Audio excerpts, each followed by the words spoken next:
नमस्कार, आप देख रहे हैं न्यूज 18 अपडेट। मैं हूं आपके साथ विभा उपाध्याय। बिहार में बाढ़ हर साल तबाही लेकर आती है। सैकड़ों लोगों की जान बाढ़ की वजह से चली जाती है। कई लोगों के घर बह जाते हैं, वो बेघर हो जाते हैं। और इस बार तो पहली ही बारिश में शहर दर शहर जल जमाव से ऐसा हाल हो गया कि देखते ही नहीं बन रहा कि ये जलमग्न सड़क और गली मोहल्ले लोगों के लिए परेशानी का सबब बन गए। पानी में डूबे स्कूल और अस्पताल ने नगर निगम और जिला प्रशासन दोनों की ही पोल खोल कर रख दी। आइए आपको दिखाते हैं बारिश के कहर का जिंदगी पर क्या पड़ रहा है असर। सड़क पर पानी, गली मोहल्ले में पानी, घर में पानी, बाजार में पानी,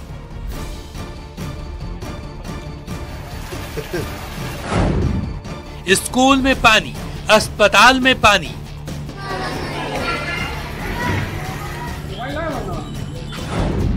दुकान में पानी, गोदाम में पानी,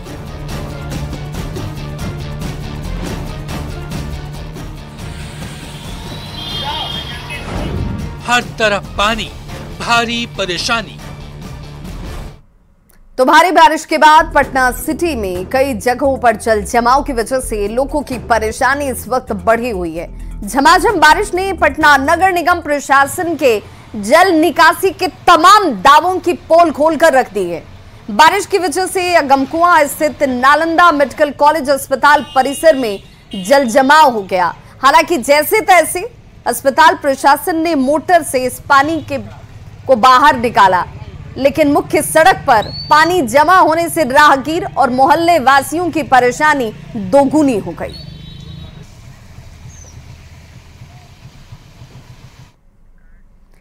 तो चंद घंटों की बारिश में स्मार्ट सिटी भागलपुर पानी पानी हो गया। शहर के अधिकतर मोहल्ले में यही हाल है और देखिए कि इन्हीं हालातों में बच्चे जो हैं वो स्कूल जाने के लिए विवश हैं। शहर के अधिकतर मोहल्लों में जल जमाव होने की वजह से लोगों की परेशानी इस वक्त बढ़ी हुई है। शहर के गुरुद्वारा रोड में सड़क पर घुटने भर पानी है और इसी पानी में लोग आवाजाही करने को विवश हैं। स्कूली बच्चे गंदे नाले के पानी से होकर गुजर रहे हैं। नगर निगम के नियमित रूप से नाले की सफाई के दावे हवाई हैं, क्योंकि जल जमाव सच्चाई की पोल खोल रही है कि आखिर क्या स्थिति है। मौके से ज्यादा जानकारी दे रहे हैं संवाददाता विकास कुमार सिंह।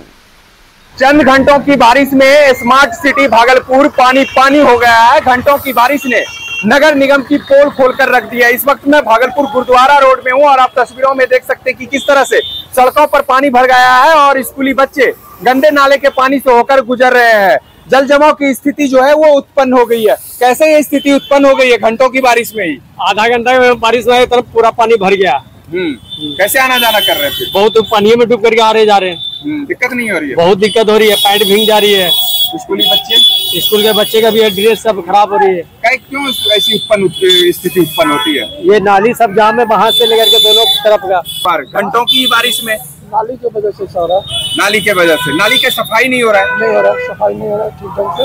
अच्छा, तो स्कूली बच्चे इसी तरह से आना जाना कर। घंटों की बारिश हुई है और उसके बाद जो स्मार्ट सिटी भागलपुर है वो पूरी तरह से पानी पानी हो गया है। शहर के कई मोहल्लों में जल जमाव की स्थिति उत्पन्न हो गई है और लिहाजा गुरुद्वारा रोड की यह तस्वीर है और स्कूली बच्चे भी इसी गंदे नाले के पानी से होकर गुजरते हैं। लोगों का साफ कहना है कि नाले की नियमित रूप से सफाई नहीं की जाती है, जिस वजह से यह स्थिति उत्पन्न हुई है। विकास कुमार सिंह, न्यूज 18 भागलपुर।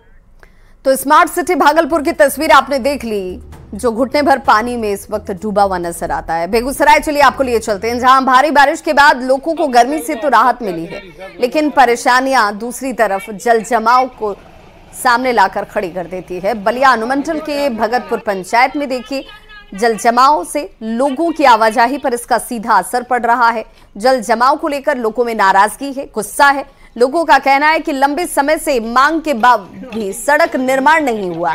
लोग घुटने भर पानी में आने जाने के लिए विवश हैं। बड़ों के साथ बच्चों की परेशानी ज्यादा बढ़ी हुई है। जल जमाव की समस्या से करीब 2000 की आबादी जो इस इलाके में रहती है वो प्रभावित है। बरसाती बीमारियों का खतरा अलग से बना रहता है। का निर्माण हुआ था तो क्या था वो जानते हैं। जबकि ऊंचाई पड़ी है गड्ढा में तो क्यों नहीं किया था? सोचिए अभी क्या कैसे बन जाएगा। हम लोग जाते हैं इतना घूम के, देखिए बोरा बिछाए हैं अभी हम अपने। रोड चाहिए, नाली चाहिए जे कि हम घर से बाहर निकालबे। आई सरकार सब बन गए, मुखिया सरपंच आ की कहे छै वार्ड, आ कोई कर्मे के न रोड बनेलके, न रोड बनेलके, न नाली बनेलके, रूपा लेला 2 महला घर बना लेलके, अपन पेट तक को निकाल लेलके, आ हे जे सब जनता पानी में डूबे। भागलपुर में कोसी और गंगा का जलस्तर लगातार बढ़ रहा है और जलस्तर बढ़ने के साथ कटाव भी शुरू हो चुका है। नवगछिया में खरीफ प्रखंड स्थित लोकमानपुर पंचायत के सेहकुंड गांव में देखिए कोसी नदी का भीषण कटाव साफ तौर पर नजर आता है। इस साल कटाव में 1 दर्जन घर कोसी नदी में समा चुके हैं। अब तक कटाव रुकने का नाम ही नहीं ले रहा। नदी के किनारे बसे लोग घरों को खुद ही तोड़कर ईंट बचाने की कोशिश में लगे हैं। बाकी के कई लोग अब तक कटाव की वजह से कब का यहां से पलायन कर चुके हैं। कांग्रेस विधायक अजीत शर्मा का कहना है कि बाढ़ के संकट को देखते हुए सरकार को पहले से इंतजाम करना चाहिए था, जो हुआ नहीं। यहाँ 2 महीने पहले से सरकार को कटाव विरोधी कार्य कराने की जरूरत थी। इस क्षेत्र के लोकमानपुर, सेहकुंड, पुरचक्का, कहारपुर, मैरचा समेत कई गांव कटाव से प्रभावित हैं। यहाँ युद्ध स्तर पर कटाव विरोधी कार्य की जरूरत थी। लेकिन आप बताइए कि यहाँ के जो विधायक, माननीय विधायक इंजीनियर शैलेंद्र जी हैं, वो क्या कर रहे थे? उनका क्षेत्र है, क्यों नहीं पहले आवाज उठाए सरकार के पास? तो मैं आग्रह करूंगा माननीय मुख्यमंत्री जी से कि उन्हें उचित मुआवजा दिया जाए। जिनका की घर कटा हो, जिनका जमीन कटा हो, उनको उक्त मुआवजा दिया जाए।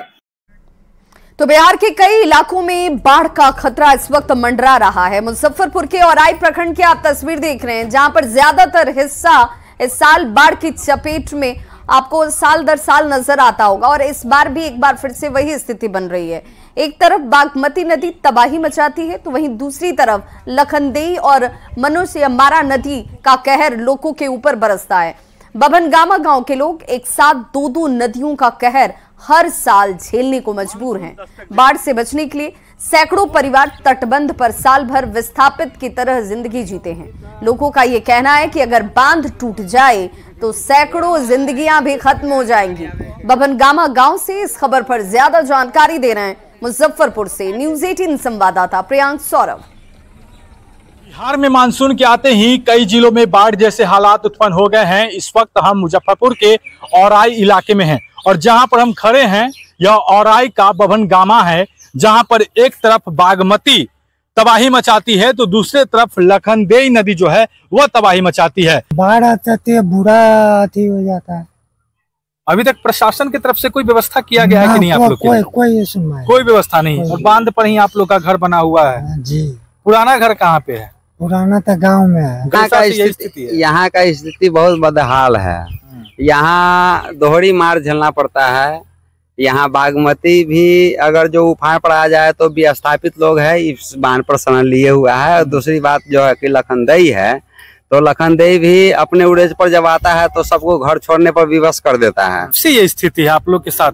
ये तो लगभग है अपने के जब तक योजना आया है तब से स्थिति खराब है। आज तक मतलब बाढ़ में कोई व्यवस्था नहीं? कोई व्यवस्था नहीं। और लोगों का जो कहना है कि यहाँ पर अब तक इसको लेकर जिला प्रशासन ने कोई व्यवस्था नहीं की। हालांकि जो जिलाधिकारी है उन्होंने कहा है कि तमाम व्यवस्थाएं कर दी गई है, लेकिन अगर यहाँ के लोगों से बात करें तो वो सीधे कहते हैं कि बाढ़ को लेकर कोई व्यवस्था नहीं की जा रही है। मुजफ्फरपुर से न्यूज़ 18 के लिए प्रियांक सौरभ। तो देखिए, अररिया और नेपाल के पहाड़ी इलाकों में लगातार हो रही बारिश के बाद परमान नदी इस वक्त खतरे के निशान से ऊपर बह रही है। तस्वीर अररिया शहर से सटे त्रिशुलिया घाट शमशान घाट की है, जहां पर परमान के कैचमेंट एरिया में नदी का पानी जो है वो धीरे धीरे फैलता जा रहा है।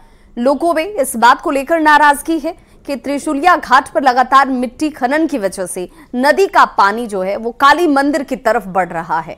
परमान नदी के जलस्तर में बढ़ोतरी को देखकर लोग अब बाढ़ के चिंता से परेशान नजर आते हैं। परमान नदी का जायजा लिया न्यूज़ 18 संवाददाता सतीश कुमार ने। पहाड़ी इलाकों में लगातार हो रही बारिश और अररिया में बीते कई दिनों से हो रही बारिश के बाद जो है लगातार परमान नदी का पानी जो है वो बिल्कुल उफान पर है। और तस्वीर में साफ तौर पर आप देख सकते हैं कि किस तरीके से परमान नदी का पानी जो है यहाँ पर बढ़ चुका है। और खतरे के निशान से ऊपर बताया जा रहा है। तस्वीर दरअसल अररिया शहर के त्रिशूलिया घाट की है और अभी हम त्रिशूलिया घाट के श्मशान घाट के समीप है और बिल्कुल परमान नदी का जो कैचमेंट एरिया है, परमान नदी का जो कैचमेंट एरिया है वहां पर पानी जो है बिल्कुल बढ़ गया है और स्थानीय लोग यह बता रहे हैं। जरा से घुमा के दिखाइए नदी को कि परमान नदी में पानी लगातार जो बढ़ रहा है और दूसरी तरफ जो है मिट्टी खनन, अवैध खनन की वजह से भी जो है यहाँ पर पानी शहर की तरफ धीरे धीरे बढ़ रहा है। तो स्थानीय लोग साफ तौर पर इस बात से आक्रोशित हैं कि लगातार अवैध खनन की शिकायत होने के बावजूद जो है इस पर रोकथाम नहीं की जा रही है।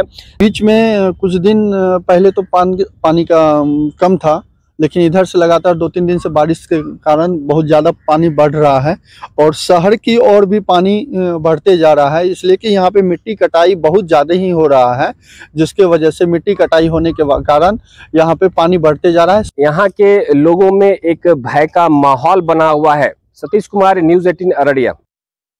तो देखिए, बिहार में बरसात आते ही बाढ़ का खतरा बढ़ जाता है। वहीं इस मामले पर इंजीनियर दिनेश मिश्रा ने कहा कि हर साल का एक कोरम सा ये हो गया है। उनका ये भी कहना है कि जानबूझकर लोग वहां बसने गए लोगों के साथ जनप्रतिनिधियों को भी अपनी जिम्मेवारी समझनी होगी। दूसरे पर हम क्यों निर्भर हैं? अगर खुद पर काम किया जाए तो नेपाल को छोड़ हम खुद अपना काम कर इस बड़ी समस्या से निजात पा सकते हैं। है ये तो कोई नई बात नहीं है।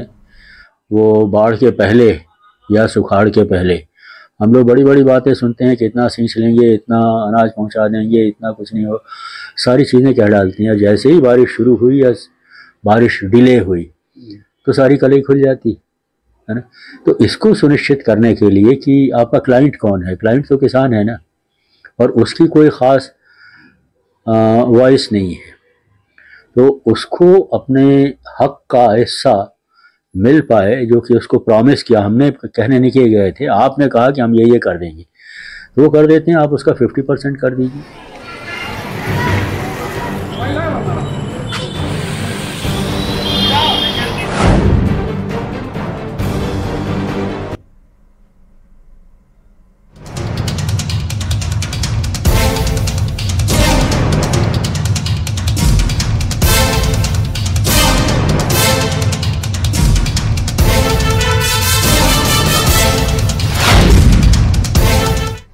और बिहार में पुल गिरने की चर्चा अब देश भर में होने लगी है। जी हां, लेकिन बावजूद इसके हर कोई अपनी अपनी जिम्मेदारी से हाथ पीछे खींचने की कोशिश कर रहा है।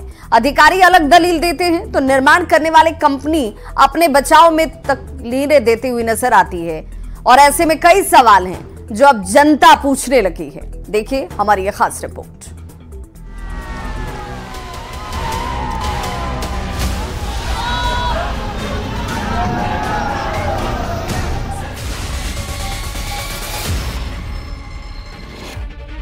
बिहार में पुलों के गिरने की चर्चा बिहार से निकलकर देश भर में होने लगी है।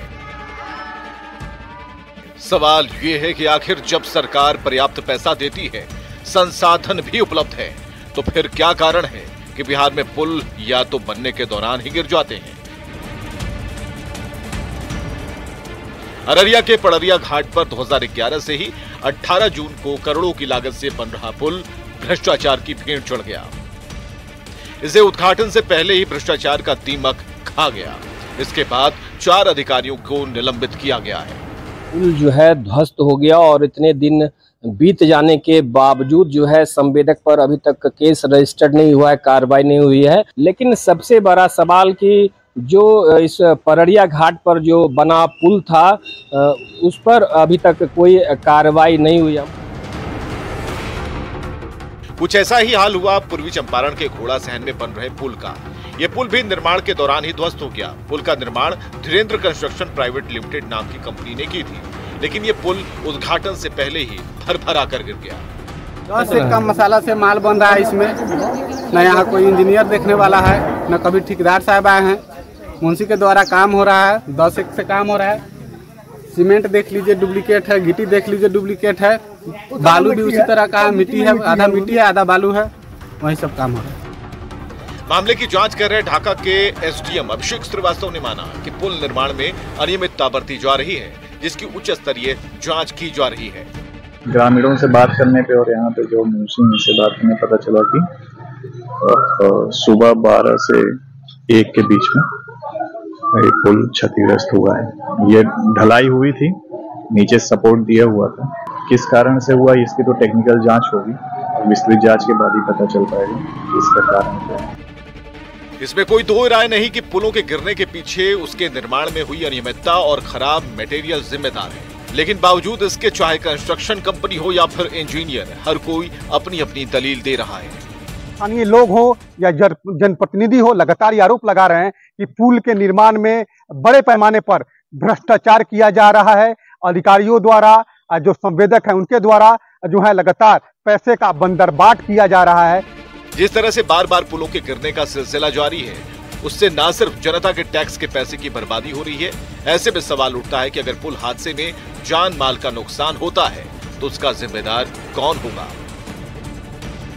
अररिया से सतीश कुमार और पूर्वी चंपारण से अवनीश कुमार के साथ ब्यूरो रिपोर्ट, न्यूज़ 18। तो बिहार में पुल पुलिया ध्वस्त होने के मामले में बिहार सरकार ने बड़ी कार्रवाई की है। जल संसाधन विभाग और ग्रामीण कार्य विभाग के एक साथ 17 इंजीनियरों को निलंबित कर दिया गया है।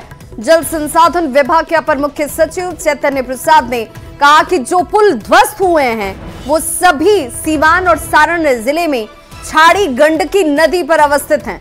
लापरवाही को देखते हुए 2 कार्यपालक इंजीनियर, 4 सहायक इंजीनियर और 5 कनीय इंजीनियर को निलंबित किया गया है। उन्होंने बताया कि क्षतिग्रस्त पुलों के स्थान पर नए पुलों का निर्माण संवेदक के रिस्क और कॉस्ट पर किया जाएगा। वहीं ग्रामीण कार्य विभाग के अपर मुख्य सचिव दीपक सिंह ने कहा कि ग्रामीण कार्य विभाग के 6 इंजीनियर को निलंबित किया गया है, जिनमें 2 इंजीनियर पहले से निलंबित हैं। उन्होंने कहा कि ग्रामीण कार्य विभाग के 3 पुल ध्वस्त हुए हैं और यह पाया गया कि कार्य के दौरान संबंधित अभियंताओं के द्वारा नदी पर अवस्थित पुल पुलिया को सुरक्षित रखे जाने हेतु एहतियाती कदम नहीं उठाया गया तथा समुचित तकनीकी पर्यवेक्षण नहीं किया गया। साथ ही कार्यकारी संवेदक के स्तर से भी लापरवाही की गई और इसे गंभीरता से लेते हुए जल संसाधन विभाग द्वारा जो संलग्न अभियंतागण हैं उन्हें निलंबित किया गया है। इसमें 2 कार्यपालक अभियंता निलंबित हुए हैं, 4 सहायक अभियंता निलंबित हुए हैं और 5 कनीय अभियंता निलंबित हुए हैं। कुल 11 अभियंतागण आज ही निलंबित हुए हैं और त्वरित कार्रवाई इसमें की गई है ताकि जो लापरवाही की गई है और जो तकनीकी पर्यवेक्षण नहीं हुआ है उसका अविलंब दंड दिया जाए। लापरवाही बरती गई है या कार्य की गुणवत्ता में जो खराबी है उसको देखते हुए उसमें 6 अभियंताओं पर कार्रवाई हुई है, जिसमें 4 अभियंताओं को निलंबित कर दिया गया है। 2 अभियंता उसमें संलग्न और थे, लेकिन वो पहले से ही किसी अन्य मामले में निलंबित थे, इसलिए उनको निलंबित नहीं किया गया है। लेकिन इन सभी 6 पर भी विभागीय कार्रवाई चलाई जाएगी। इसके अलावा जो संवेदक हैं उनको तत्काल अभी आगे कोई भी कार्य नहीं दिया जाएगा, उनको कोई भी भुगतान अभी नहीं किया जाएगा जब तक कि इस मामले में उनके ऊपर संवेदक निबंधन नियमावली में उनसे पूछकर और शोकॉज करके उन पर अंतिम कार्रवाई नहीं कर ली जाती है। भोजपुर के बिहिया बाजार के जर्जर मेन रोड पर नाराज लोगों ने देखिए कैसे धान की रोपनी शुरू कर दी। जो धान की रोपनी हो रही है किसी खेत में नहीं हो रही है बल्कि सड़क पर हो रही है। नाराज लोगों ने कहा कि जर्जर सड़क बिहिया बाजार से जुड़ा हुआ है और सड़क जर्जर होने की वजह से लगातार दुर्घटना के शिकार लोग हो रहे हैं। बरसात के मौसम में सड़क की स्थिति और ज्यादा खराब हो जाती है और ऐसे में यहां हादसे की आशंका हमेशा बनी होती है। प्रशासन के खिलाफ लोगों ने नारेबाजी जमकर की, सड़क पर धान रोपनी कर अपनी नाराजगी को जाहिर किया और जल्द सड़क निर्माण नहीं होने पर अनशन करने की धमकी तक दी। तो कहा गया कि आचार संहिता खत्म होने के बाद ये कार्य को कराया जाएगा। इसके बाद आरईओ के द्वारा इस कार्य को पूर्ण नहीं कराया गया, तब से इसकी स्थिति बद से बदतर होती चली गई है। और ये एक ऐसा रोड है जिससे कि अंचल कार्यालय, प्रखंड कार्यालय, थाना परिसर, इंस्पेक्टर ऑफिस, चकबंदी, FCI के लदे गोदाम से बड़े बड़े ट्रक और वाहन आते जाते हैं। स्टेशन जाने का पूरे मात्र एक यही रोड है जिसे सारे लोग जाते हैं। इस रोड से कम 6 है, उसके बच्चे इस रास्ते से आप देख रहे होंगे कि एक पैदल चलना दूभर है। ऐसी परिस्थिति में हम लोगों ने धान रोपण के कार्य किया। इस रोड पे चलने का रास्ता तक नहीं रह गया है। जो व्यवस्था है ये आप देख सकते हैं। जो रोड का दुर्दशा बना हुआ है, ये दुर्भाग्य है बिहियां नगर पंचायत का कि VIP रोड होते हुए इस रोड से जिला के आला अधिकारी रोज यहाँ से आते जाते हैं। यहाँ से अनुमंडल पदाधिकारी, DSP हमेशा सर्वेक्षण करने के लिए आते हैं। यहाँ जिला के पदाधिकारी, SP महोदय सारे लोग आते जाते हैं। लेकिन इस रोड का जो दुर्दशा आज से वर्षों से जो बिगड़ा हुआ है, वो किसी के कान में ये तेल डाल के सोए हुए हैं। और बड़ी खबर इस वक्त सिवान से आ रही है। ट्रेन की चपेट में आने से 3 लोगों की मौत हो गई है। एक महिला और 2 बच्चे बताए जा रहे हैं। ट्रेन से कटकर इनकी मौत हुई है। तीनों मृतकों की हालांकि पहचान अभी तक नहीं हो पाई है।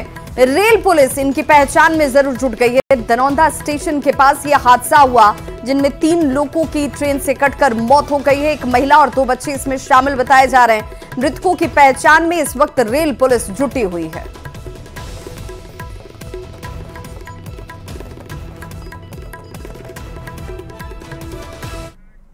तो इस बुलेटिन में बस इतना ही, लेकिन न्यूज़ 18 बिहार झारखंड पर खबरों का सिलसिला लगातार जारी है।